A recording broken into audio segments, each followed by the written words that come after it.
नमस्कार। विक्रम भिला रहस्येर परवर्ती अंश आज के शोनाबो। स्निग्धा जे दिक दिए पोड़ो बाड़ीते आसा जावा करे छायामूर्तिटा से दिक दिएई जाच्छे। अंधकार किछुटा कमेछे। छायामूर्तिटा स्निग्धादेर मंदिरेर पिछनेर गेटे एसे दाड़ालो। गेटटार ताला खुले गेल। गेटटा फाँक हलो। छायामूर्तिटा भेतरे ढुके मंदिरेर सामनेर दिके जाच्छे। स्निग्धाओ गेटेर भेतरे ढुके ताके अनुसरण करे चलेछे। छायामूर्तिटा मंदिरेर सामनेर दिके एसे मंदिरेर दिकेई एगिये जाच्छे।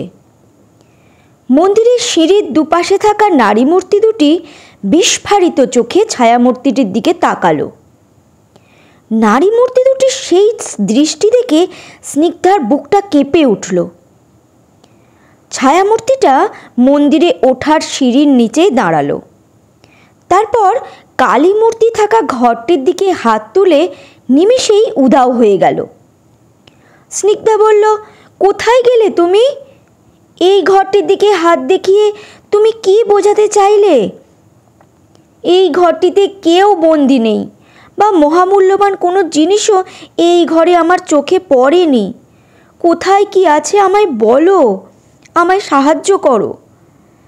স্নিগ্ধার গলাটা ধরে এলো। সে চারিদিকে তাকিয়ে ছায়ামূর্তিটিকে খুঁজছে। ছায়ামূর্তিটিকে সে আর দেখতে পাচ্ছে না। স্নিগ্ধা মন্দিরের বারান্দায় উঠে কালী মূর্তি থাকা ঘরটিতে গিয়ে ভালো করে দেখে আজও কাউকে বা কোনো মূল্যবান জিনিস পেল না। সে এবার মন্দিরের পিছনের গেটে গিয়ে দেখল গেটটিতে যেমন তালা মারা থাকে তেমনই তালা মারা আছে।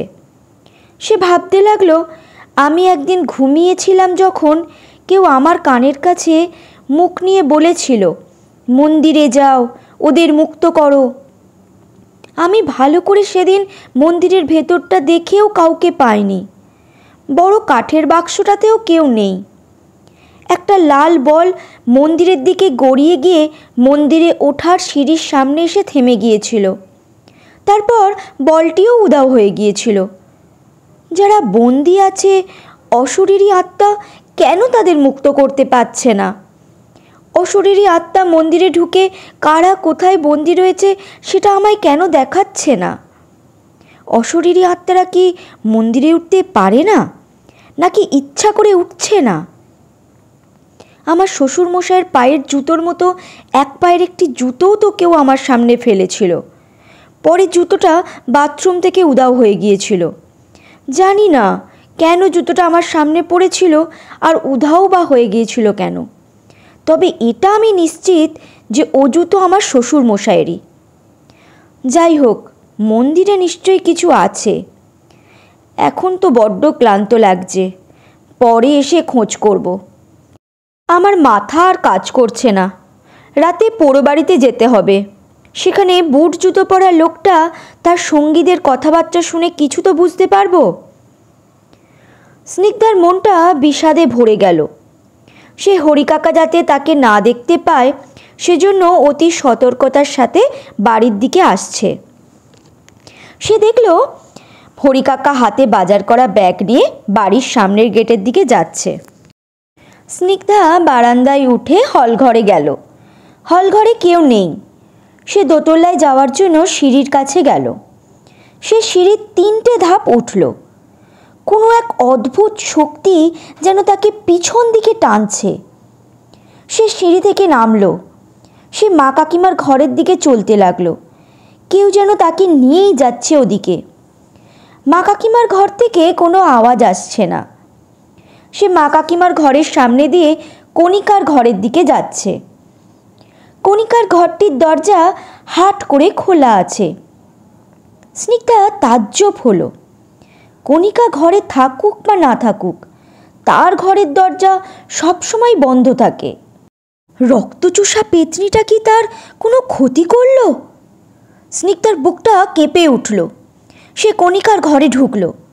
আলমারির উপরে থাকা বিভৎস ভয়ঙ্কর পুতুলটা ভয়ঙ্করভাবে তার দিকে রাগী দৃষ্টিতে তাকালো। পুতুলটার চোখ দুটো যেন জ্বলছে। ঘরটা অন্ধকার। স্নিগ্ধা ঘরের লাইট জ্বালালো। ভেতরে কণিকা বা রকি কেউ নেই। বাথরুমের দরজাটাও খোলা। সে বাথরুমে গিয়ে দেখল কি সেখানেও কেউ নেই। সে ভাবল, কণিকা গেল কোথায়? রকিটাই বা কোথায় গেল? দুজনে তো বেশিরভাগ সময় একসঙ্গেই থাকে। ওরা নিশ্চয়ই মায়ের ঘরে আছে। খামোকা আমি চিন্তা করছি। কণিকার ঘরে প্রথম যেদিন স্নিগ্ধা ঢুকেছিল সেদিনই ঘরটি দেখে তার কেমন যেন লেগেছিল। সে ঘরটি ভালো করে দেখতে লাগলো। হঠাৎ তার কি মনে হলো, সে ঘরটির মুখোমুখি যে দুটি দেওয়াল একটু কাছে আছে সে দুটি দেওয়ালের একটিতে হাত দিল। এবার সে অপর দেওয়ালের গায়ে হাত দিল। তার হাতটা কেমন যেন ঝিনঝিন করে উঠল। সে হাতটা সরিয়ে নিল। হাতটা এবার স্বাভাবিক হলো। সে বুঝতে পারল না কেন তার হাতটা দেওয়ালে ছোঁয়ালে ঝিনঝিন করে উঠল। আবার সে দেওয়ালে হাত ছোঁয়ালো। এবারও হাত ঝিনঝিন করে উঠল। সে দেওয়ালটিতে কান পাতল। ক্ষীণ শব্দে কেমন একটা করুণ আর্তনাদের সুর সে শুনতে পাচ্ছে। তার সারা শরীরে কাঁটা দিয়ে উঠল। সে দূরে থাকা অপর দুটো মুখোমুখি দেওয়ালের গায়েও হাত রাখল। কানও পাতল। তার হাতও ঝিনঝিন করলো না, কোনো আওয়াজও সে শুনতে পেল না। সব কিছুই স্বাভাবিক। কাছাকাছি দুটি দেওয়ালের একটি দেওয়ালেই শুধু হাত দিলে হাত ঝিনঝিন করছে আর করুণ আর্তনাদের সুর শোনা যাচ্ছে। স্নিগ্ধার হৃদস্পন্দনটা বেড়ে গেল। সে ভাবল, এই দেওয়ালটিতে কান পাতলেই কেন এমন আর্তনাদের সুর শুনছি? মন্দিরের সামনেও একদিন এরকমই আর্তনাদের আওয়াজ শুনেছিলাম, কিন্তু কেন এখান দিয়েই আর্তনাদের আওয়াজটা শুনছি? কণিকা রকি বা গেল কোথায়? তাদের সাথে কোনো অঘটন ঘটল না তো? স্নিগ্ধা দৌড়ে মায়ের ঘরের সামনে এলো। সে দরজায় বারবার থাবা দিয়ে বলল, মা মা, দরজা খোলো, দরজা খোলো মা। অরুণা দেবী দরজা খুলে বললেন, আবার তুমি এসেছো? কণিকা আর রকি কি তোমার ঘরে আছে মা? না। ওরা নেই? না, এতে এত উতলা হওয়ার কি আছে?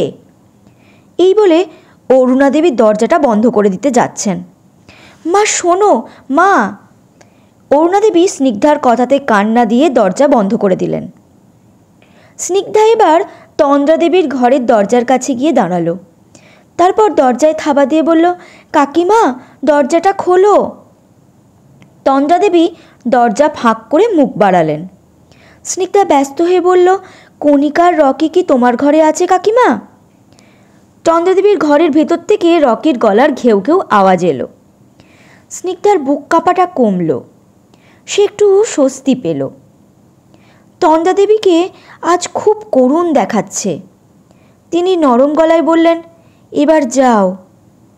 কণিকাকে একটু বেরোতে বলবে কাকিমা? তাকে তোমার কি দরকার? একটু দেখতাম। কণিকা তার মাকে সরিয়ে দিয়ে দরজা আরও কিছুটা ফাঁক করে মুখ বাড়িয়ে এক গাল হেসে বলল, কিছু বলবে বড় বৌদি? স্নিগ্ধার মনটা কিছুটা শান্ত হলো। সে কিছু বলল না। কণিকার দিকে তাকিয়ে শুকনো হাসি দিয়ে চুপচাপ সেখান থেকে চলে এলো। এবার স্নিগ্ধা দোতলায় উঠে নিজেদের ঘরে গেল। তন্ময় এখনও ঘুমাচ্ছে। স্নিগ্ধা বাথরুমে গিয়ে স্নান করে শাড়ি জড়িয়ে বেরোলো। স্নিগ্ধা শাড়িটা ঠিকঠাক করে পরে খাটের ওপর মোবাইলটা নিয়ে বসল। তন্ময়ের ঘুম ভেঙে গেছে। সে বলল, উঠে গেছো? স্নিগ্ধা কিছু বলল না। সে মোবাইলে পৌর বাড়ির বাথরুমে যে হেরোইন আর গাঁজার ছবিটা তুলেছিল সেই ছবিগুলো দেখছে। তন্ময় উঠে বাথরুমে গেল। সে গুগলে হেরোইন আর গাঁজা সার্চ করে তার তোলা ছবির সাথে মিলিয়ে দেখে শিওর হলো এগুলো হেরোইন আর গাঁজা।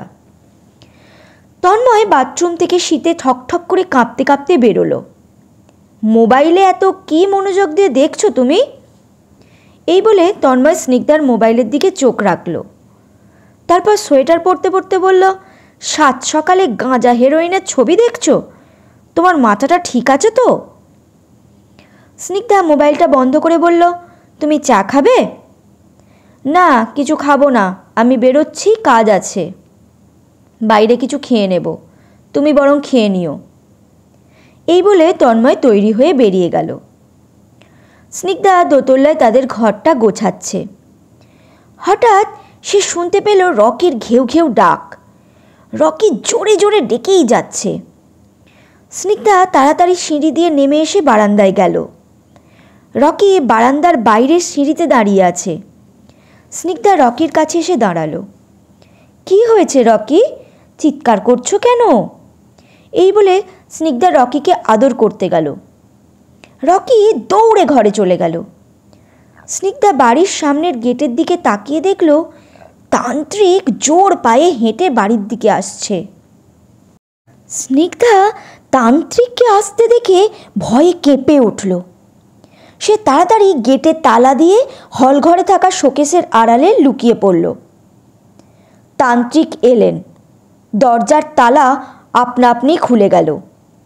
তিনি বারান্দায় উঠে হলঘরে ঢুকে নরম গলায় বললেন, লুকিয়ে না থেকে সামনে আয়।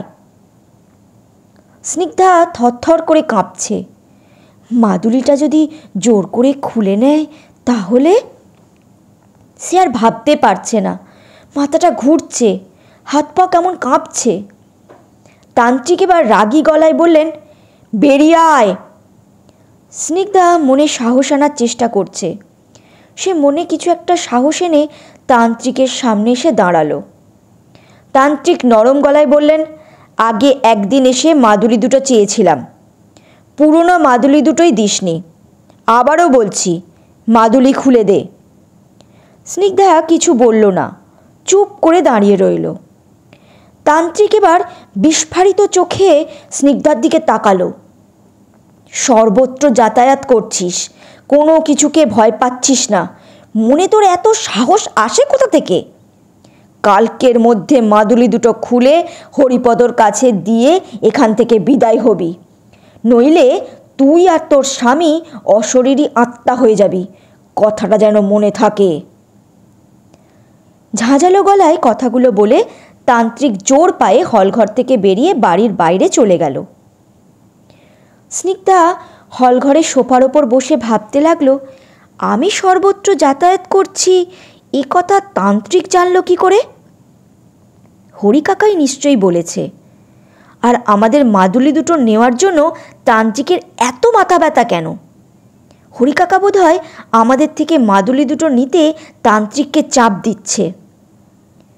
হরিপদ বাজার নিয়ে হলঘরে ঢুকল। সে বলল, মা। স্নিগ্ধা কেঁপে উঠে হরিপদর দিকে তাকালো। মা, বড় বড় কই মাছ এনেছি, মাছগুলো বাজার থেকে কেটে এনেছি। বড় খোকা কই মাছ খেতে ভালোবাসে, তাকে রান্না করে দিও। এই বলে হরিপদ বাজারের ব্যাগটা রান্নাঘরে রেখে দিল। স্নিগ্ধা বসেই আছে, সে ভাবনার জগতে ডুবে আছে। হরিপদ বাজারের ব্যাগ রান্নাঘরে রেখে বাড়ির বাইরে গেল। স্নিগ্ধা সোফার ওপর ঘুমিয়ে পড়ল।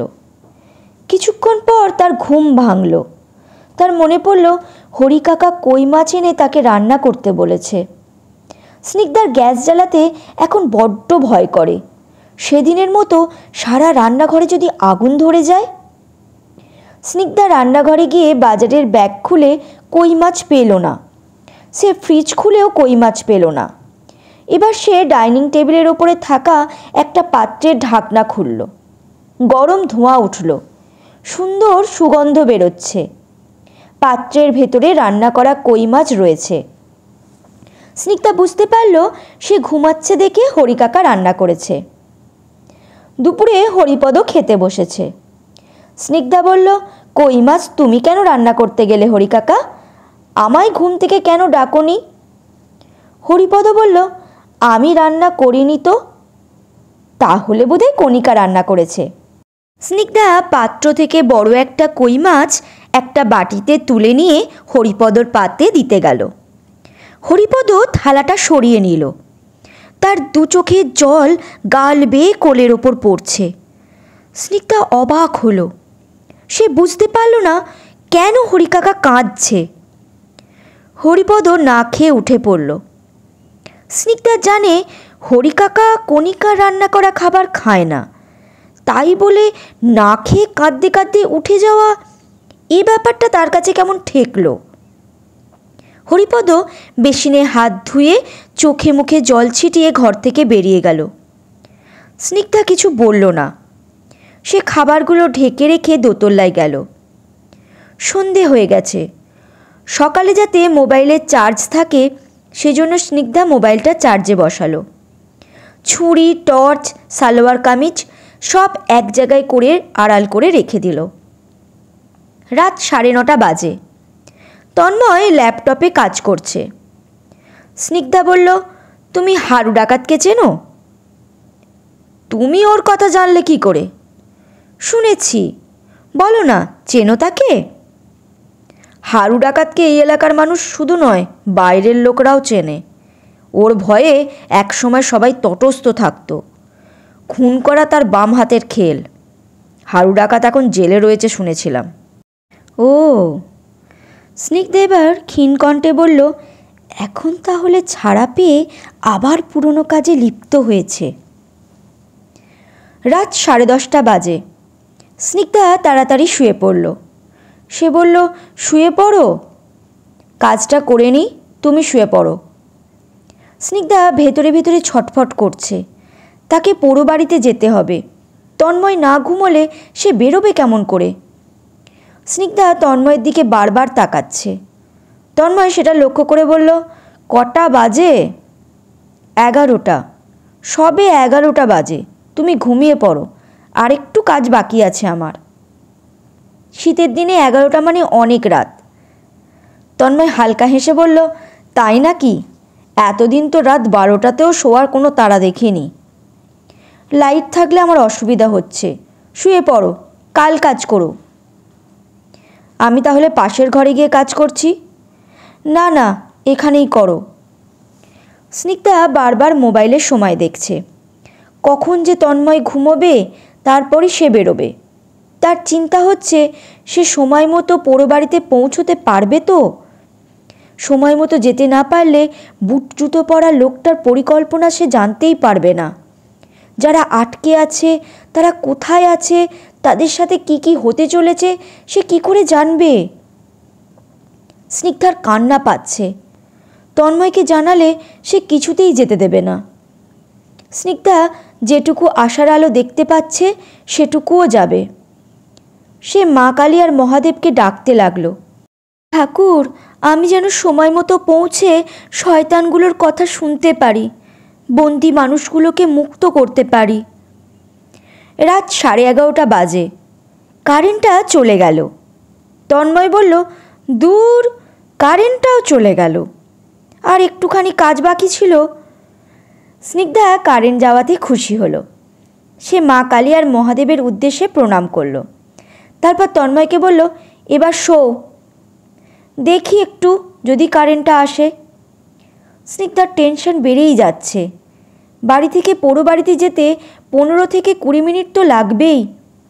তন্ময় এবার ল্যাপটপটা জায়গার মতো রেখে শুয়ে পড়ল। সে স্নিগ্ধার গায়ের ওপর হাতটা রাখল। একটু পরে স্নিগ্ধা হাতটা সরিয়ে দেওয়ার চেষ্টা করল। তন্ময় এবার পা তুলে দিল স্নিগ্ধার পায়ের ওপর। স্নিগ্ধা কিছু বলতে পারছে না। তার মনটা পোড়ো বাড়িতে যাওয়ার জন্য ছটফট করছে। হারু ডাকাতও আসবে। সে ভাবল, হারু ডাকাত কেন আসবে? তবে কি ওখানে কেউ খুন হবে? কিঙ্করকে ডাকলে ভালো হতো। থাক, ওকে আর ঝামেলায় জড়াবো না। স্নিগ্ধা তন্ময়ের হাতটা তার গায়ের ওপর থেকে নামিয়ে দিল।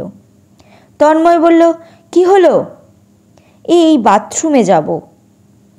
তন্ময় পাটা সরিয়ে নিল। স্নিগ্ধা উঠে বাথরুমে গেল। একটু পরে বাথরুম থেকে বেরিয়ে এসে টর্চের আলোয় তন্ময়ের মুখের ওপর ফেলল। তন্ময় ঘুমিয়ে গেছে। স্নিগ্ধা তাড়াতাড়ি বাথরুমে গিয়ে শাড়ি খুলে সালোয়ার কামিজ পরে বাথরুম থেকে বেরোলো। সে পায়ে মোজা পরে মোবাইল, টর্চ, ছুরি সঙ্গে নিয়ে নিল। স্নিগ্ধা আবার একবার তন্ময়ের দিকে তাকিয়ে দরজা আবজে দিয়ে ঘর থেকে বেরোলো। সে নিচের তলায় নামলো। নিচটা নিস্তব্ধ, কোনো ঘর থেকে কোনো আওয়াজ আসছে না। সে পায়ে স্নিকার্স জুতোটা পরে সাবধানে বাড়ি থেকে বেরিয়ে গেল। স্নিগ্ধা জঙ্গলের মধ্যে দিয়ে যাচ্ছে। হঠাৎ সে দেখল ভয়ঙ্কর বিভৎস পাখিটা তার দিকে তেড়ে আসছে। সে ভয় না পেয়ে জোর গতিতে এগিয়ে যাচ্ছে। পাখিটা তার কানের পাশ দিয়ে বিকট শব্দ করে চলে গেল। পাখিটা মিনিট খানেকের মধ্যে আবার ফিরে এসে স্নিগ্ধার আশেপাশে ঘুরতে লাগলো। পাখিটা তাকে ভয় দেখানোর জন্য নানা চেষ্টা করছে। কখনো চোখ দিয়ে আগুন বর্ষাচ্ছে, কখনো তলোয়ারের মতো দাঁত বের করছে। স্নিগ্ধা বুঝতে পারছে পাখিটা তার পথ আটকানোর জন্যই সব রকম চেষ্টা করছে, কিন্তু তাকে স্পর্শ করতে পারছে না। স্নিগ্ধা দেরি হয়ে যাচ্ছে। জঙ্গলের ভেতর দিয়ে যতটা জোরে যাওয়া সম্ভব ততটা জোরে সে যাচ্ছে। সে খাল পেরিয়ে পোড়ো বাড়ির কাছে গিয়ে দাঁড়ালো। বাড়ির চারপাশটা ঘুটঘুটে অন্ধকার। সে মনে মনে বলল, ভেতরে কোনো আলো দেখা যাচ্ছে না, ওদের আলোচনা কি হয়ে গেছে? স্নিগ্ধা বারান্দায় ওঠা নিরাপদ মনে করল না। সে বাড়ির পিছন দিকে যাচ্ছে। আজ তার সাপ পোকামাকড়ের তেমন ভয় করছে না। যে করেই হোক বুট জুতো পরা লোকটার কথা তাকে শুনতেই হবে। স্নিগ্ধা একটা জানলার কাছে গিয়ে দাঁড়ালো। ভেতরে কোনো আলো নেই, কারোর কথাও শোনা যাচ্ছে না। এবার সে বাবলু যে জানলা দিয়ে মুখ বাড়িয়ে একদিন কথা বলছিল সেই জানলার কাছে গিয়ে দাঁড়ালো। জানলাটার গ্রিল নেই, কাঠের পাল্লা আছে। পাল্লাটা বন্ধ। পাল্লার একদিকে কিছুটা হেলে পড়েছে। সেই জানলার ফাঁক দিয়ে হালকা আলো দেখা যাচ্ছে। স্নিগ্ধা কানটা খাড়া করল। সে অমিতের গলা শুনল। সাহেব, শান্ত হন, হারু ডাকাত এক্ষুনি এসে পড়বে। বুট জুতো পরা লোকটা রেগে জোরে বলে উঠল, শালা, তোদের দিয়ে কোনো কাজই হয় না। মদ গিলে হারু ডাকাতকে 12টার জায়গায় কয়টায় আসতে বলেছিস কে জানে? স্নিগ্ধা গলাটা শুনে কেঁপে উঠল। এই গলা যে তার বড্ড চেনা। স্নিগ্ধার সারা শরীর কাঁপছে। সে কার গলা শুনছে? এই গলা যে অনির্বাণদার। সে আর দাঁড়াতে পারছে না। সে বুঝতে পারল কালো বুট জুতো পরা লোকটা অনির্বাণদা। অনির্বাণদা কল্পনাদিকে গুলি করে খুন করেছে, এটা সে নিজের চোখে দেখেছে। তাও তার বিশ্বাস হচ্ছে না। যাকে সে এতদিন ভালো মানুষ ভেবেছে সে খুনি। কেন অনির্বাণদা কল্পনাদিকে খুন করলো? স্নিগ্ধার দু চোখ বেয়ে জল গড়িয়ে পড়ছে। অনির্বাণদা তাদের মন্দিরে ঢুকে হরিকাকার সাথে মিলে তাদের ক্ষতি করার ষড়যন্ত্র করছে, এ কথা সে ভাবতেও পারছে না। স্নিগ্ধা ঘরের ভেতর থেকে অমিতের আওয়াজ শুনতে পেল। আসুন, একটা ঝামেলার জন্য আমার আসতে একটু দেরি হয়ে গেল। বসুন। আমায় কেন ডেকেছ? স্নিগ্ধা বুঝতে পারল হারু ডাকাত এসেছে। স্নিগ্ধা তাদের কথা শোনার চেষ্টা করছে। অনির্বাণ বলল, আমার একটা কাজ করে দিতে হবে। হারু ডাকাত বলল, কি কাজ? 4 জনকে খতম করতে হবে। স্নিগ্ধা চমকে উঠল। সে মনে মনে বলল, খুন? তাও 4 জনকে? হারু ডাকাত বলল, শুধু খুন না, শুধু খুন করলে আমি নিজেই খুন করতে পারতাম, কিন্তু বুঝেছি টর্চার করতে হবে, তাই তো? শুধু টর্চার নয়, ভয়ানক টর্চার। তবে আরও একটা কাজ করতে হবে। কি কাজ? দলিলে সই করাতে হবে। ওরা কিছুতেই সই করছে না। টর্চার করেছি, না খাইয়ে রেখেছি, তাও সই করলো না। ওরা মরতে রাজি, তবুও সই করবে না। নেপাল তাড়াতাড়ি বলে উঠল, এমনকি ওদের সামনে ওদের পরিবারের। অনির্বাণ রাগী দৃষ্টিতে নেপালের দিকে তাকালো। বাবলু নেপালকে বলল, এই মাথা মোটা, তুই চুপ কর। নেপাল ভয়ে পেয়ে কথা থামিয়ে মুখে আঙুল চাপা দিল। অনির্বাণ এবার হারু ডাকাতকে বলল, আমি সব কিছু আমার নামে লিখে নিতে চাই। ঠিক আছে, হয়ে যাবে। অনেক অপেক্ষা করেছি, আর করতে চাই না। তাড়াতাড়ি সব কিছু শেষ করতে হবে। আমার একটা খুনের রেট জানো? জানি, এ ব্যাপারটা নিয়ে ভাববেন না। আপনার যা রেট তাই পেয়ে যাবেন। কবে খুন করতে হবে? পরশু। তাহলে অ্যাডভান্স কত টাকা? 1 লাখ। অমিত কাল আপনার কাছে টাকা পৌঁছে দেবে। ঠিক আছে। পুরো কথাই তারা খুব আস্তে আস্তে বলছে। সব কথা স্নিগ্ধার কানেও আসছে না। স্নিগ্ধা কনকনে ঠান্ডাতেও দরদর করে ঘামছে। সে ভাবল, যাদের এরা খুন করার কথা বলছে তাদের দুজন নিশ্চয়ই বাবা আর কাকু। আর দুজন কে? হরিকাকা মিথ্যে কথা বলেছে যে বাবা কাকু তীর্থে গেছে। বাবা কাকুকে আটকে রেখেছে অনির্বাণ আর হরিপদ মিলে। কি করে এরা সবাই এমন কাজ করলো? হরিকাকাকে তো সবাই কত ভালোবাসে, বিশ্বাস করে, আর সে কিনা। স্নিগ্ধার দু চোখে শ্রাবণের ধারা নেমেছে। তার মনে পড়ল, বুট পরা লোকটা অর্থাৎ অনির্বাণদা একদিন মন্দিরের পিছনের গেট দিয়ে বেরিয়ে গেটের ভেতর তালা দিচ্ছিল। হঠাৎ চাবি নিচেই পড়ে গিয়েছিল।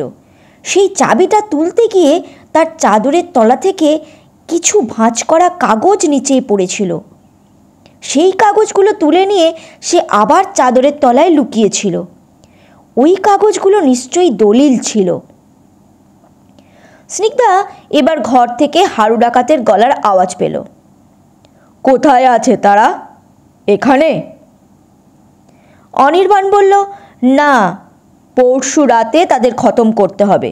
কোথায়, কটার সময়, সে কথা আমি অমিতকে বলে দেব। ও আপনাকে গিয়ে জানিয়ে আসবে। আপনি শুধু তৈরি থাকবেন। ঠিক আছে। ওরা আরও কিছু কথাবার্তা বলল, যেগুলো স্নিগ্ধা ঠিকমতো শুনতে পারল না। আসছি, এই বলে হারু ডাকাত ঘর থেকে বেরিয়ে গেল। অমিত তার পিছন পিছন গেল। স্নিগ্ধা বাইরের জানলার কাছে দাঁড়িয়ে রইল।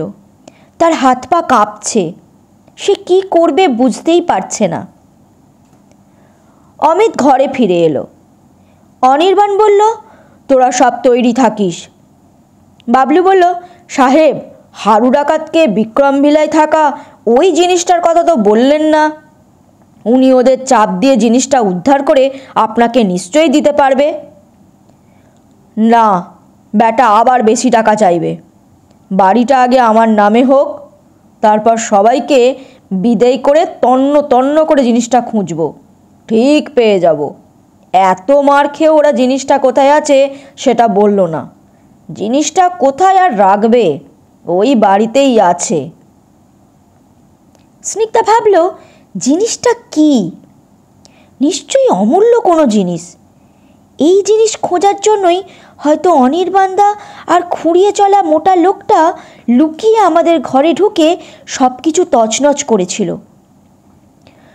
বাবলু বলল, বুড়োটা যদি ঝামেলা পাকায় সাহেব, ওকেও উপরে পাঠিয়ে দিলে হয় না? ওকে আবার বিশ্বাস নেই। স্নিগ্ধা মনে মনে বলল, বুড়োটা আবার কে? অনির্বাণ বলল, সে পরে দেখা যাবে, পরিস্থিতি বুঝে কিছু করলে হবে। ঠিক আছে সাহেব, ওকে আমি একাই ওপরে তুলতে পারবো।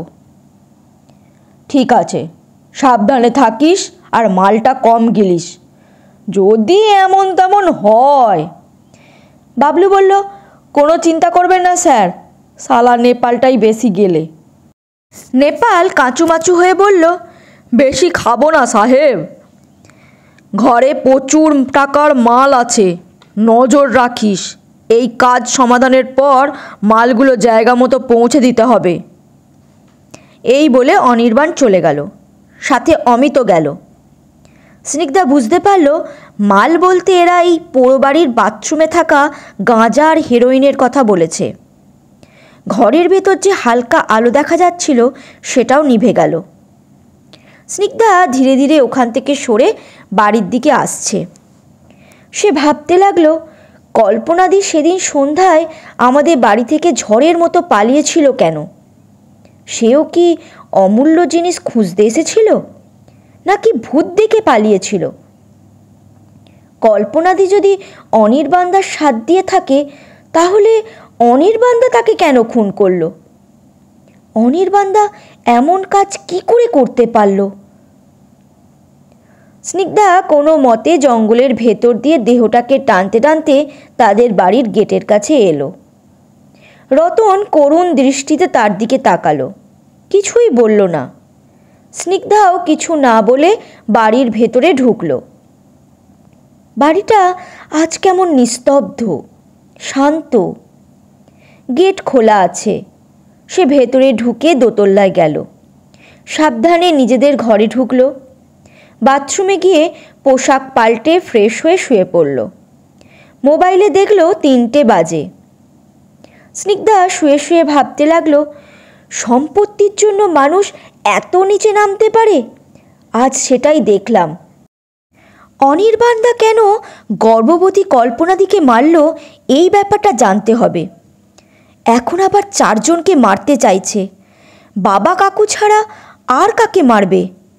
বুড়োর কথা বলছিল। বুড়ো তো হরিকাকা আর প্রাণকৃষ্ণবাবু। হরিকাকা ওদের দলে, আর প্রাণকৃষ্ণবাবু ভালো মানুষ। ওনাকে কেন ওরা খুন করবে? কার সাহায্য নেব আমি? হঠাৎ স্নিগ্ধার মনে হলো প্রাণকৃষ্ণবাবুর কথা। কাকাবাবুকে সব খুলে বলতে হবে। কাকাবাবু তার প্রিয় বন্ধু আর তার পরিবারের লোকেদের বাঁচাবার জন্য নিশ্চয়ই আমার সাথ দেবে। মমতা দেবী অর্থাৎ কাকিমাকে কিছু জানানো যাবে না। কাকিমা অনির্বাণদার সাথে যুক্ত থাকতে পারে। কাকিমাদের বাড়িতে পুজোর দিনের ঘটনার কথা সে ভাবতে লাগলো। তার কাছে অনির্বাণদার ব্যাপারটা পরিষ্কার হলো। নানা ভাবনা চিন্তায় স্নিগ্ধা 2 চোখের পাতা এক করতে পারল না। স্নিগ্ধা ভোর না হতেই উঠে পড়ল। সে প্রাণকৃষ্ণবাবুর নাম্বারে ফোন করল। আজও ফোনে আওয়াজ আসলো, এই নাম্বারের অস্তিত্ব নেই। সে ভাবল কাকাবাবুর বাড়ি যেতে হবে, তিনি আবার বেরিয়েও যেতে পারেন। স্নিগ্ধা দাঁত মেজে মুখ ধুয়ে নিল, তারপর পোশাক পাল্টে নিচের তলায় নামল। হরিপদ মন্দিরে পুজো দিতে যাচ্ছে। সে কিছুটা গেলেই স্নিগ্ধা বাড়ি থেকে বেরিয়ে গেল। প্রাণকৃষ্ণবাবুদের গেটটা খোলা। স্নিগ্ধা ভেতরে ঢুকে বারান্দার কাছে গেল। সে ভাবছে কাকিমা যেন সামনে না পড়ে। একজন রোগা অল্প বয়সী মহিলা বারান্দা ঝাড় দিচ্ছে। স্নিগ্ধাকে দেখে সে এগিয়ে এলো। স্নিগ্ধা বুঝতে পারল এ নতুন কাজের মহিলা। মহিলাটি তাকে এগিয়ে এসে বলল, কিছু বলছেন? কাকাবাবু মানে প্রাণকৃষ্ণবাবু বাড়িতে আছেন? আছেন। আপনি কে? আমি ওনার বন্ধুর বৌমা। ও, বাবু ছাদে আছেন। আর কাকিমা? কাকিমা রান্নাঘরে। আমি বাবুকে ডেকে দেব? না, আমি যাচ্ছি। এই বলে স্নিগ্ধা বারান্দায় উঠল।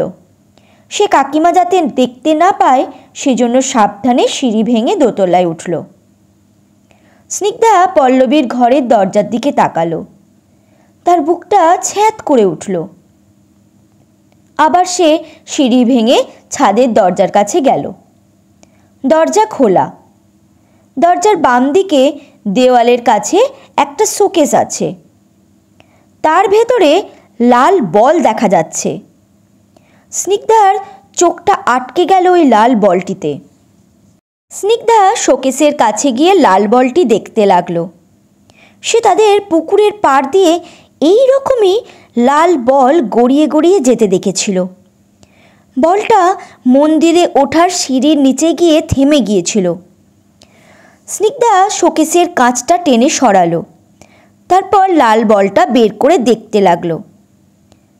বলটা ভারী সুন্দর, তাই না বৌমা? স্নিগ্ধা কেঁপে উঠে পিছন ফিরে দেখল মমতা দেবী। তিনিই কথাটা বলছেন। কাকিমা, আপনি? না মানে আপনার পায়ে তো ব্যথা, তাই।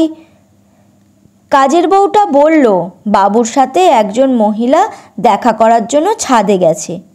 তার কথা শুনে বুঝলাম তুমি এসেছো, তাই কষ্ট করেই উঠে এলাম। ও, বলটা কি পল্লবের? না, ওটা পল্লবীর বল। ছোটবেলায় এই বলটা সে সারাক্ষণ কাছে রাখত, তন্ময়কে ছাড়া কাউকে দিত না।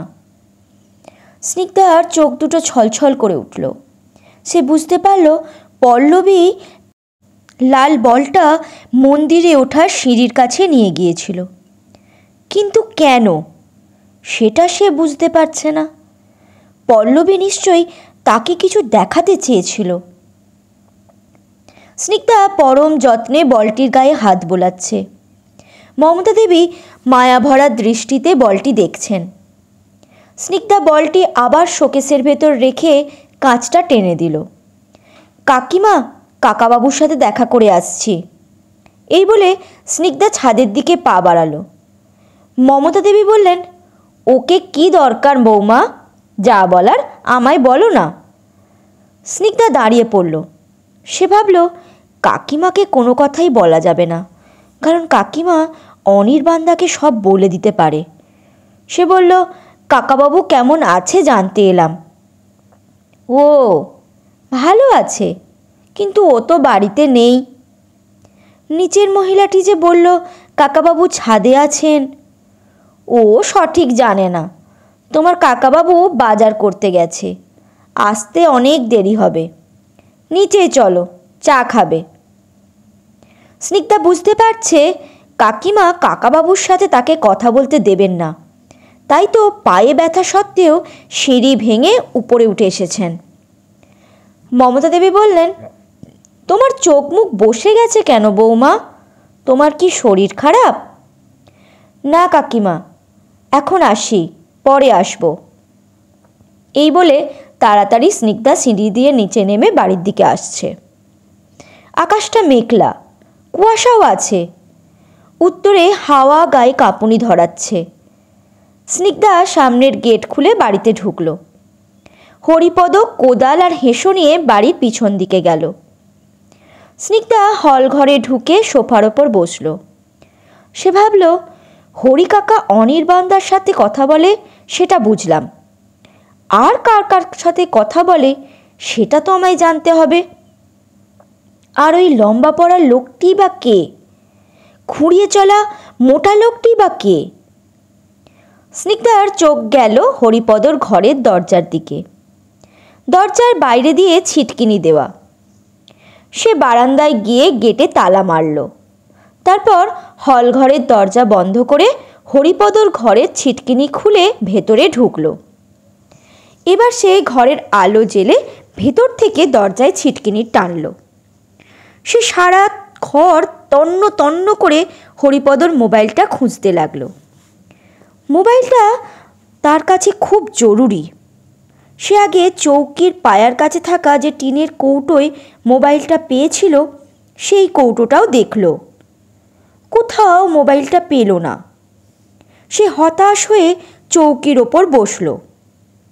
চৌকির এক পাশে মাথার বালিশ, পাশ বালিশ, একটা কম্বল, একটা মশারি ভাঁজ করা রয়েছে। সে সেগুলো খুলে দেখতে লাগলো। পাশ বালিশটা এক পাশে সরিয়ে রাখতে গিয়ে নিচেই পড়ে গেল। সে বালিশটা তুলল। হঠাৎ তার কি মনে হলো, বালিশে চাপ দিল। কেমন শক্ত মনে হলো। সে আবার চাপ দিল। এবারও শক্ত মনে হলো। সে পাশ বালিশের দু মাথার দিকে চাপ দিল, নরম লাগলো। মাঝের খানটাই শুধু শক্ত। সে ভাবল, পাশ বালিশের ভেতরে শক্ত মতো কি? মোবাইল? সে এবার ভালো করে বালিশটা চেপে দেখতে লাগলো। না, এটা তো মোবাইল নয়, তার চেয়ে বড় কিছু। এবার সে মাথার বালিশটা চাপল। মাথার বালিশটা নরম। স্নিগ্ধা পাশ বালিশের ভেতরে কি আছে দেখার জন্য উৎসুক হয়ে উঠল। সে মেঝেতে তার গায়ের চাদরটা পাতল, তার উপর পাশ বালিশটা রাখল। বালিশটার কভার খুলে খাটের ওপর রাখল। এবার বালিশের যে জায়গাটা দিয়ে তুলো ভরা আছে সেই জায়গাটা সেলাই খুলে তুলোর ভেতরে হাত দিল। পাশ বালিশের মাঝের দিকে তার হাতে কিছু বাঁধল। সে সেটিকে টেনে বের করল। চ্যাপ্টা কিছু বেরোলো, যেটা প্লাস্টিকে মোড়া আছে। স্নিগ্ধা প্লাস্টিকটা খুলল। মুহূর্তে রামধনুর 7 রং রাঙিয়ে দিল স্নিগ্ধাকে। সে দেখল ছোট একটা রাধাকৃষ্ণের যুগল মূর্তি। মূর্তিটা লম্বায় 1 বিঘেতের একটু বেশি হবে, চওড়ায় বিঘেত কানের একটু কম হবে। ধাতুর রংটাই বুঝিয়ে দিল ওটা নিরেট সোনা দিয়ে তৈরি একটা রাধাকৃষ্ণের সুন্দর মূর্তি। রাধাকৃষ্ণের মূর্তির মাথার মুকুটে পাথর বসানো আছে, আর গলার মালার উপরেও পাথর বসানো আছে। ওই পাথরগুলোতেই আলো পড়তেই রামধনুর রং ছড়িয়ে পড়ছে। স্নিগ্ধা অবাক হয়ে মূর্তির দিকে তাকিয়ে আছে। মূর্তিটা অপরূপ। এই পাথরগুলো কি পাথর? এত দ্যুতি? তবে কি হিরে? ঘরের এক কোণে একটা কাঁচের গ্লাস রয়েছে। স্নিগ্ধা গ্লাসটি এনে তাতে একটা পাথরকে ঠেকিয়ে টান দিল, যেন ছুরি দিয়ে সাবান কাটছে। হিরে, হিরে! রাধাকৃষ্ণের মাথার মুকুটে আর গলায় হিরে বসানো। এ হিরে যে মহামূল্যবান তাতে কোনো সন্দেহ নেই। এবার স্নিগ্ধা বুঝতে পারল এই মূর্তির জন্যই তাদের ঘরে অনির্বাণদার খুঁড়িয়ে চলা মোটা লোকটা তছনছ করেছে। লম্বা কোট পরা লোকটা হরিকাকাকে বলেছিল জিনিসটা আমার চাই। এই জিনিসটার কথাই তিনি সেদিন রাতে বলেছিলেন। স্নিগ্ধা মোবাইলে মূর্তিটার একটা ছবি তুলল। স্নিগ্ধা ভাবল মূর্তিটা নিয়ে যাই। তারপর আবার ভাবল থাক, এখানেই থাক। আমি মূর্তিটা নিয়ে গেলে হরিকাকা বুঝতে পারবে আর আমাকে সন্দেহ করবে। এতে হিতে বিপরীত হতে পারে। তার চেয়ে এই রকম সাইজেরই একটা রাধাকৃষ্ণের মূর্তি কিনে এনে এটাই বালিশের ভেতর থেকে বার করে ওই মূর্তিটা ঢুকিয়ে রাখবো।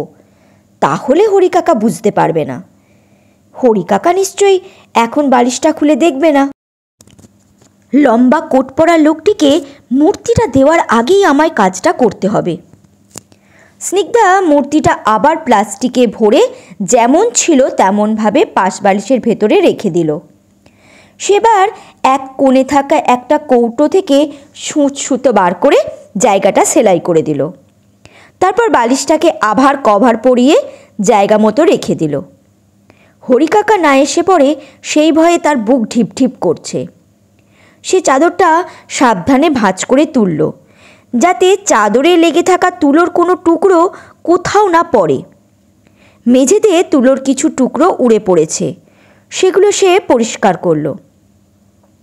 স্নিগ্ধা এবার ঘরের সব কিছু আগের মতো আছে কিনা দেখে নিয়ে আলো নিভিয়ে ঘর থেকে বেরোলো। সে দরজায় আবার ছিটকিনি টেনে হলঘরের ছিটকিনিটা খুলল।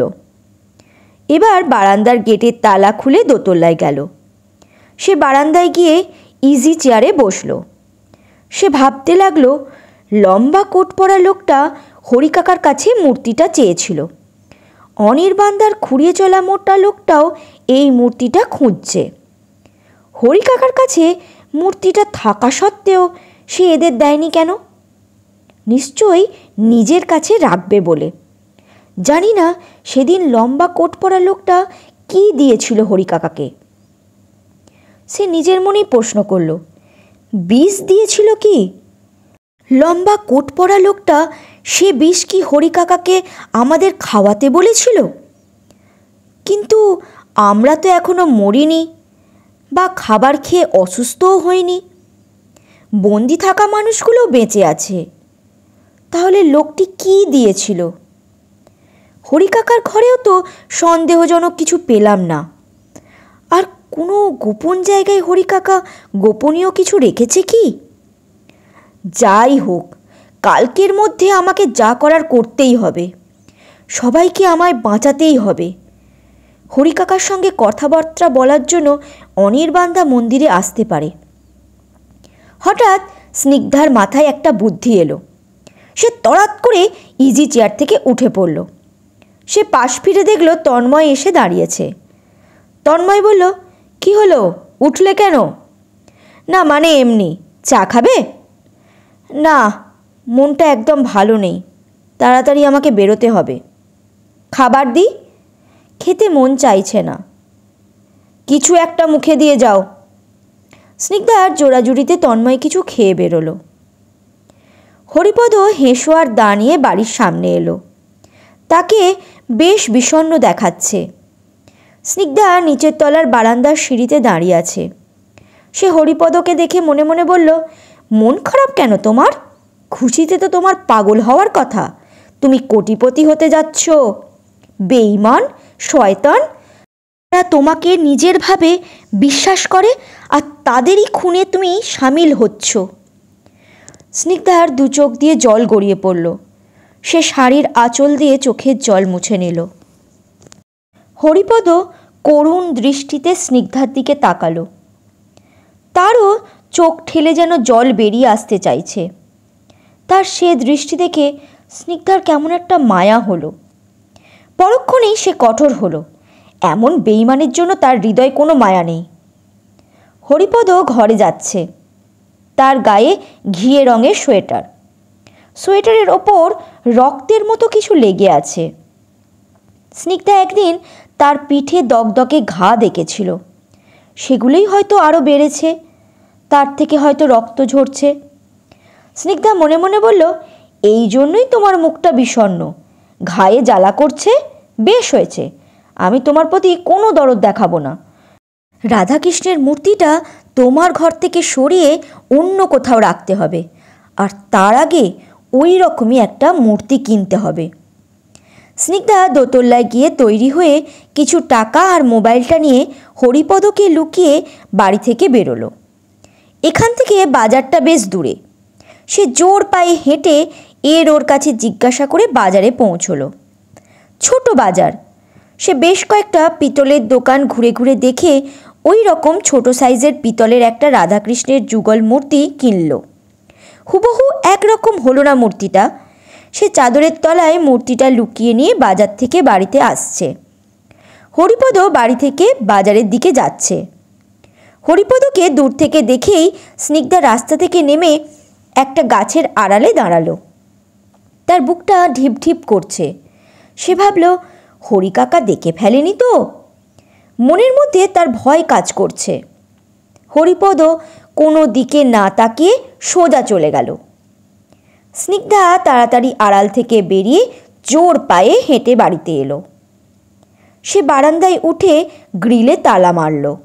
তারপর হলঘরের ছিটকিনি দিয়ে হরিপদর ঘরে ঢুকে ভেতর থেকে দরজা বন্ধ করল। তারপর আগের মতোই মেঝেতে চাদর পেতে তাড়াতাড়ি পাশ বালিশটা টেনে চৌকি থেকে নিচে নামালো। সে বালিশের ভেতর থেকে রাধাকৃষ্ণের মূর্তিটা বের করে তার আনা মূর্তিটা বালিশের ভেতরে ঢোকালো। এবার সে তুলো ভরা জায়গাটায় সেলাই করে আগের মতো সব কিছু ঠিকঠাক রেখে মূর্তিটা নিয়ে দরজায় ছিটকিনি খুলতে গেল। কিছুতেই দরজার ছিটকিনি খুলছে না। সে বুঝতে পারল না কেন এমন হচ্ছে। হরিকাকা এসে বাইরে দিয়ে দরজা বন্ধ করলো কি? ভেতর থেকেই তো দরজা খুলছে না। এবার সে জোরে ছিটকিনি টেনে খুলতে গেল। তার মনে হচ্ছে কেউ তার হাত ধরে টানছে, ছিটকিনিটা খুলতে দিচ্ছে না। স্নিগ্ধা বলল, কে তুমি? আমায় দরজা খুলতে দিচ্ছ না কেন? কেউ কোনো উত্তর দিল না। স্নিগ্ধা ভাবল, শয়তান ভূতটা বোধহয় মূর্তিটা নিয়ে আমাকে ঘর থেকে বেরোতে দিতে চাইছে না।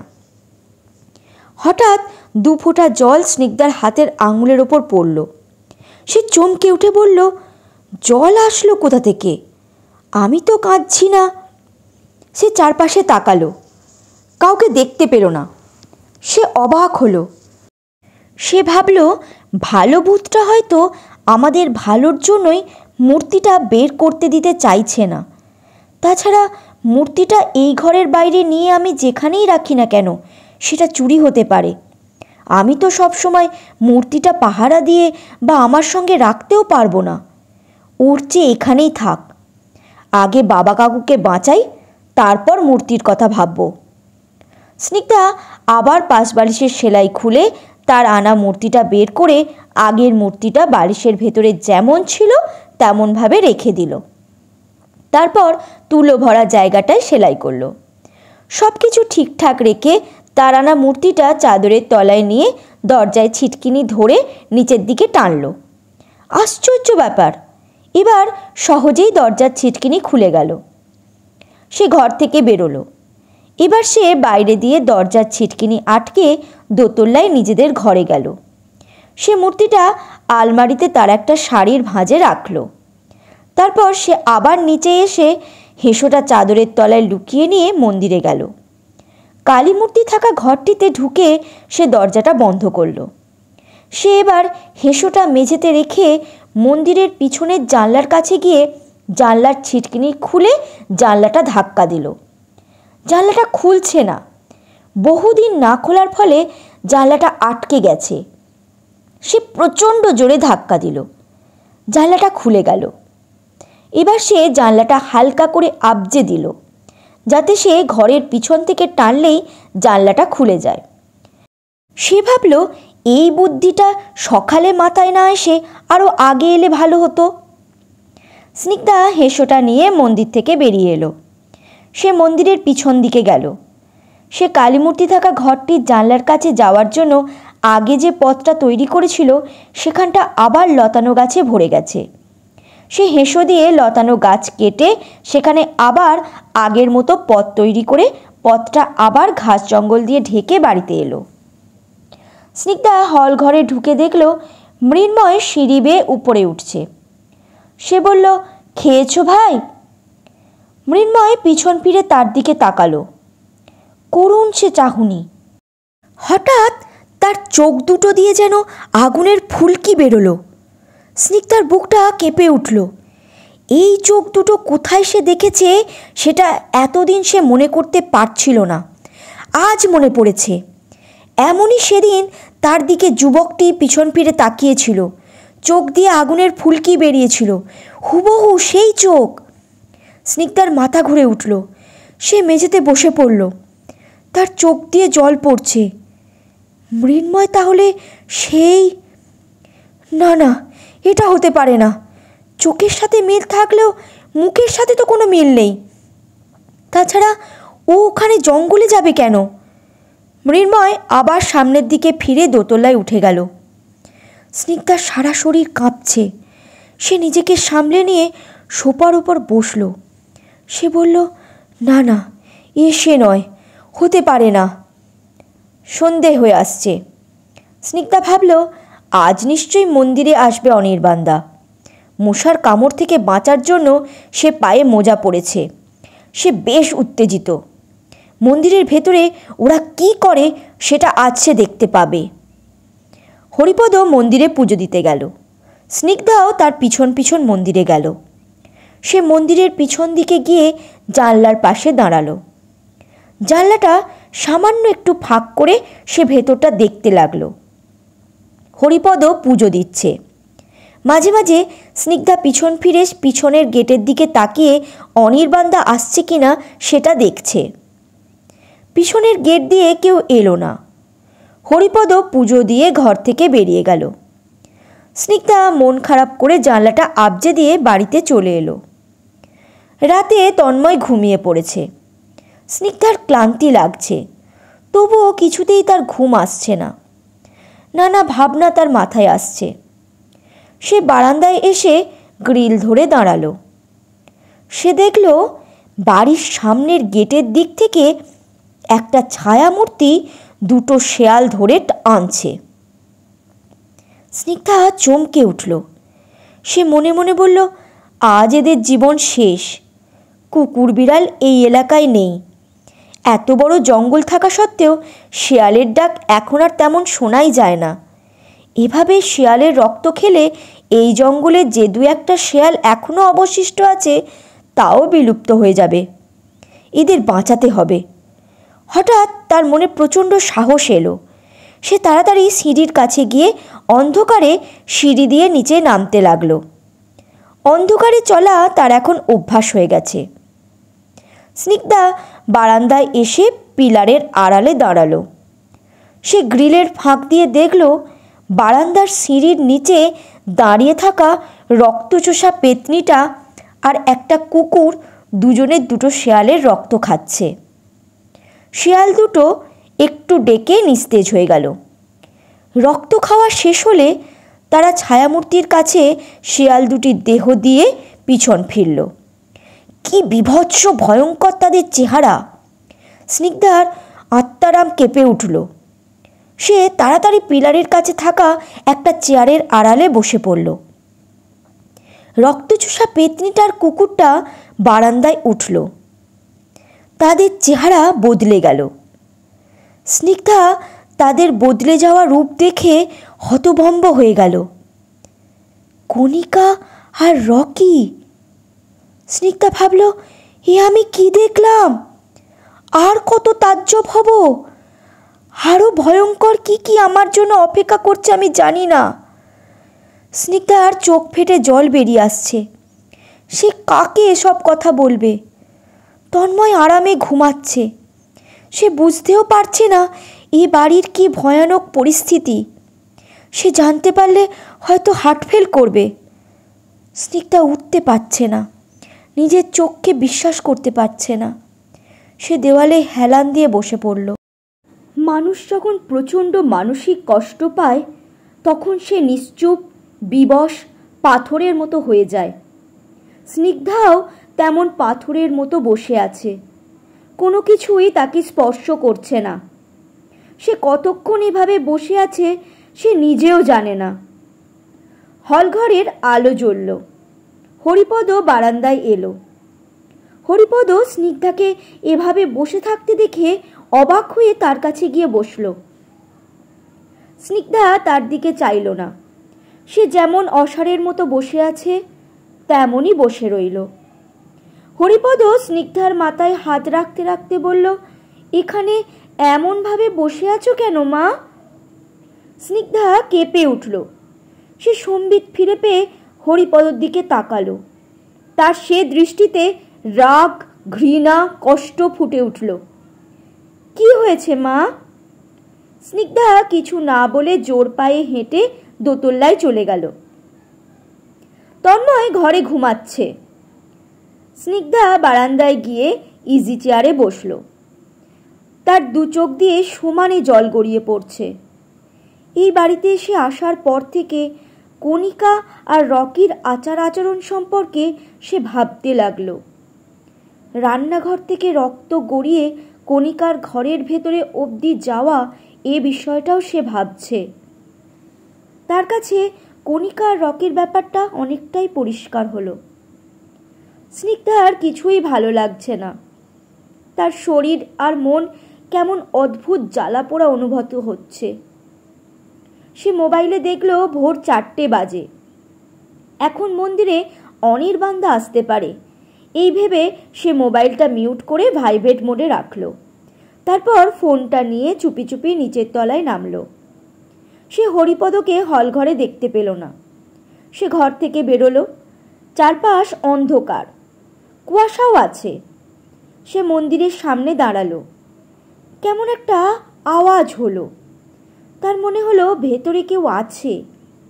সে মন্দিরের কালী মূর্তি থাকা ঘরটির পিছনের জানলার কাছে গিয়ে দাঁড়ালো। স্নিগ্ধা গতকাল সন্ধ্যার মতো এখনো জানলাটার পাল্লা সামান্য একটু ফাঁক করলো। স্নিগ্ধা ভাবল, কেন যে দেরি করে এলাম, আরও আগে আসলে ভালো হতো। সে ভেতরটা দেখার চেষ্টা করছে। হরিপদকে সে দেখতে পাচ্ছে।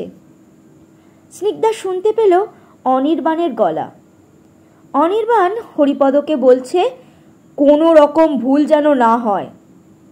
স্নিগ্ধা আরেকটা গলা শুনতে পেল, আর সুযোগ নয়, আটকে রেখেছি, না খাইয়ে রেখেছি, আমাদের হাতে মার খেয়েও আধমরা হয়ে রয়েছে, তবু দলিলে সই করছে না। এবার না সই করলে কোথায় যায় দেখব, দলিলে সই করিয়ে খুন করব, তারপর লাশটাকে গুম করে এই চ্যাপ্টার শেষ করব। গলার আওয়াজ শুনে স্নিগ্ধা তাজ্জব হয়ে গেল। এই গলাও যে তার পরিচিত। সে নিজের কানকে বিশ্বাস করতে পারছে না। সে তাজ্জবের পর তাজ্জব হচ্ছে। এরা কি করতে যাচ্ছে? এরা কি মানুষ? আপনজনদের এভাবে কেউ কি করে পথে বসায়, কি করে খুন করে? সে আর ভাবতে পারছে না। তার হাড় হিম হয়ে যাচ্ছে, সারা শরীর কাঁপছে, প্রচণ্ড শীতেও সে দরদর করে ঘামছে। অনির্বাণ হরিপদকে বলছে, আজ রাত 12টার আগেই এখানে উপস্থিত থাকবে, আরও কিছু লোক আসবে। কেন? দরকার আছে। স্নিগ্ধা বুঝতে পারল হরি কাকাকে অনির্বাণ দ্বারা জানায়নি যে আজ ওরা বন্দি মানুষগুলোর সাথে কি করবে। অনির্বাণরা মন্দির থেকে বেরোলো। তারা মন্দিরের পিছনের গেটের দিকে যাচ্ছে। অনির্বাণ পথে টর্চের আলো ফেলল। স্নিগ্ধা দেখল খুঁড়িয়ে চলা মোটা লোকটা অনির্বাণের পিছন পিছন যাচ্ছে। তার পায়ের কাছে কিছু লাফিয়ে পড়ল। অনির্বাণ টর্চের আলো ফেলল তার পায়ের কাছে। স্নিগ্ধা মোটা লোকটার পায়ের জুতোর দিকে তাকালো। স্নিগ্ধা নিশ্চুপ হয়ে হতভম্বের মতো দাঁড়িয়ে রইল। অনির্বাণ বলল, ব্যাং, চলো তাড়াতাড়ি। অনির্বাণ আর খুঁড়িয়ে চলা মোটা লোকটা পেছনের গেটে তালা খুলে বেরোলো। তারপর গেটে আবার তালা লাগিয়ে দিয়ে চলে গেল। স্নিগ্ধা গেটের কাছে এসে দাঁড়ালো। সে তালায় হাত রাখল। তালাটা আটকানো। সে হাতটা সরিয়ে নিল। খট করে আওয়াজ হলো। তালাটা আপনা আপনি খুলে গেল। সে আশ্চর্য হলো, গেটের তালা খুলল কি করে? স্নিগ্ধা গেটের আংটা খুলে বেরোলো। অনির্বাণরা কিছুটা এগিয়ে গেছে। সাবধানে সতর্কতার সাথে স্নিগ্ধা তাদের পিছু নিল। খুঁড়িয়ে চলা মোটা লোকটা বাঁকা পথে চলে গেল, আর অনির্বাণ সোজা পথেই চলেছে। স্নিগ্ধা অনির্বাণের পিছু নিল। অনির্বাণ কিছুটা যাওয়ার পর জঙ্গলের পথ ধরল। স্নিগ্ধা ভাবল, অনির্বাণদা এই পথে কেন যাচ্ছে? এই পথ তো চলে গেছে তান্ত্রিকের কুঁড়ে ঘরের দিকে। হঠাৎ বিকট শব্দে স্নিগ্ধা কেঁপে উঠল। সে দেখল তার পাশে সেই বিভৎস ভয়ঙ্কর পাখিটা উদয় হয়েছে। পাখিটা ভয়ঙ্কর রাগী দৃষ্টিতে তাকিয়ে আজও তাকে ভয় দেখাচ্ছে, দাঁত খিঁচাচ্ছে। স্নিগ্ধা সেসবের তোয়াক্কা না করে এগিয়ে চলেছে। অনির্বাণ তান্ত্রিকের কুঁড়ে ঘরে ঢুকল। স্নিগ্ধা বেড়ার কাছে কান খাড়া করে রইল। তান্ত্রিক বললেন, এসেছিস? বল, কি বলতে এসেছিস? তন্ময় আর তার বউ এখনো বিক্রমভিলা থেকে গেল না কেন?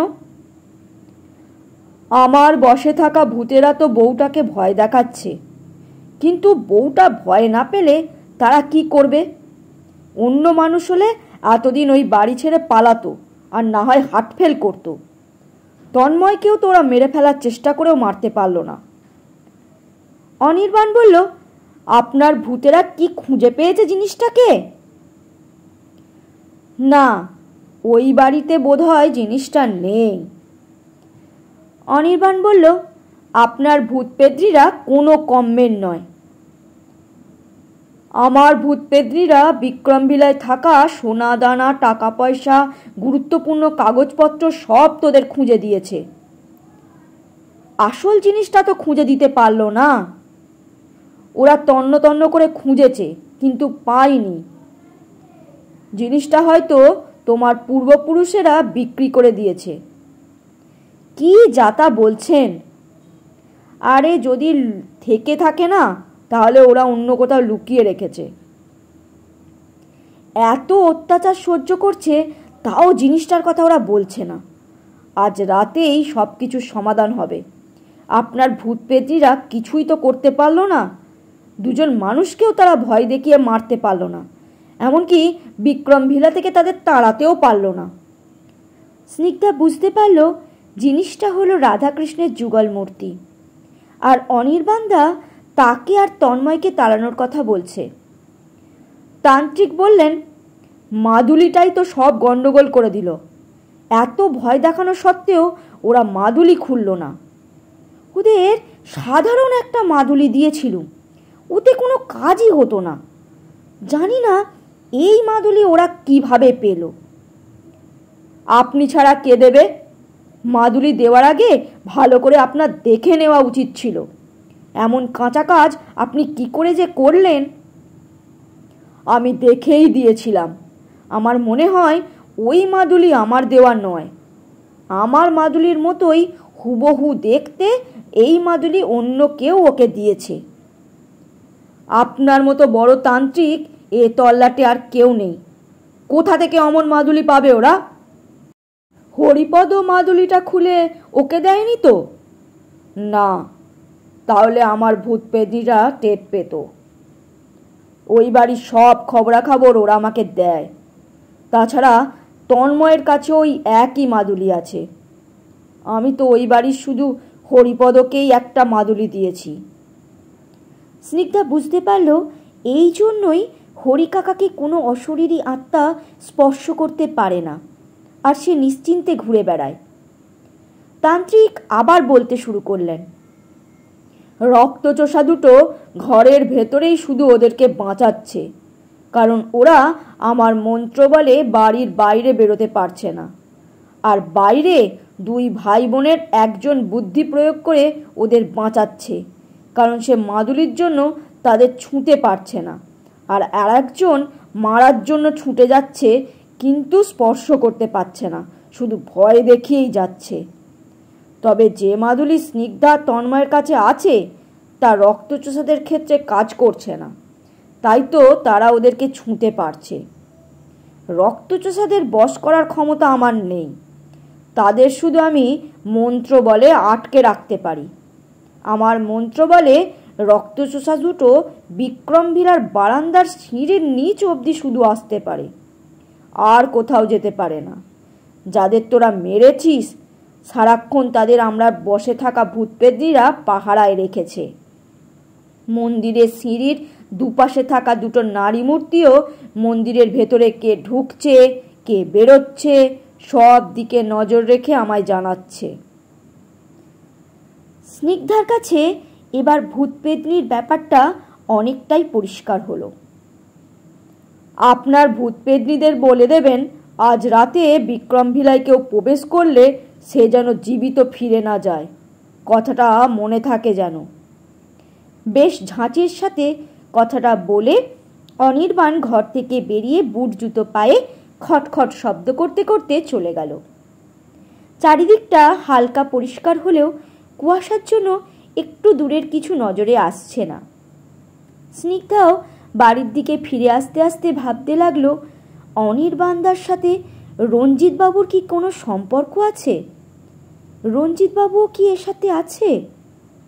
অনির্বাণদা রঞ্জিতবাবুদের বাড়িতে গিয়েছিল। লম্বা কোট পরা লোকটা কে, তাকেও তো জানা হলো না। আজকে শুনলেন বিক্রম ভিলা রহস্যের ৭৪ থেকে ৭৯ পর্ব। পরবর্তী পর্ব খুব শীঘ্রই চলে আসবে। ধন্যবাদ।